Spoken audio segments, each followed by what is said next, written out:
A few days ago, while I was studying for something that I've now disposed of, I was looking for some songs to play in the background, and in some way or another, I was inspired to listen to the legendary Townsville is Going Down introductory song from that Powerpuff Girls musical special, and then I realized it was fucking great. Now, I don't know how controversial it would be if I were to say that Townsville's Going Down was the best song featured in that musical special, but I can imagine how someone might hear that and think, "Twisted, what are you talking about? That song wasn't nearly as deep with the underlying theme of the episode as the rest of the songs were, and the singing performances weren't that great because the voice actors were just using their in-character vocal impressions." But you know what? With the latter case, I would argue that's its biggest strength, because guess what? I don't care if they don't sound clean, angelic, and harmonic, for the same reason I don't care when a heavy metal song features incomprehensible screaming.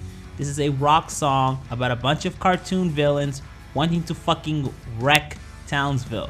The song is founded on insanity, and look, everybody likes to suck Jess Harnell's cock for his role playing the main villain, and you know what, I'll give him some credit, he did actually sound pretty good. The guy is definitely talented when it comes to singing, but at the same time, it's the fucking gnome. I don't care about you.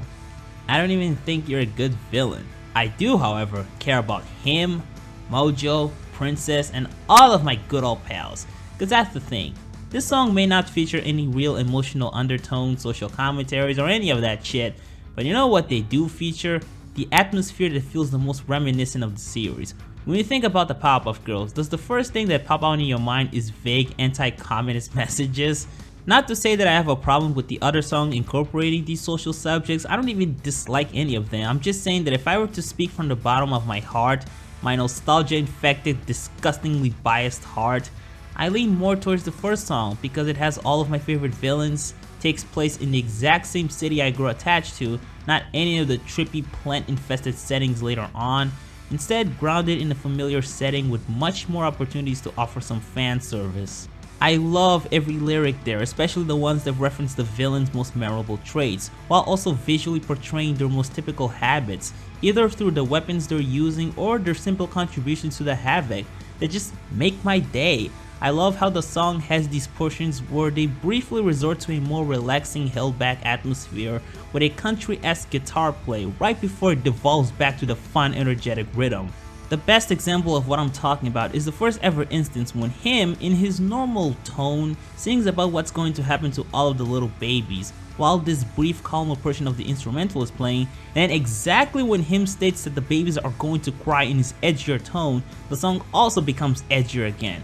Ace probably has the most normal sounding voice there, which makes his singing closer to being natural than any of the characters there, which is why I found it to be very appropriate when he was also chosen to sing during these more grounded portions of the song. Then all the villains sing along. We first see Mojo, Fuzzy, and him together, which, in case you couldn't tell, they're the ones who are beaten during the opening sequence, and then the rest of them get their spotlight as well. Great song, it's a fucking masterpiece, I love it, and it should be replayed during commercials every single fucking day.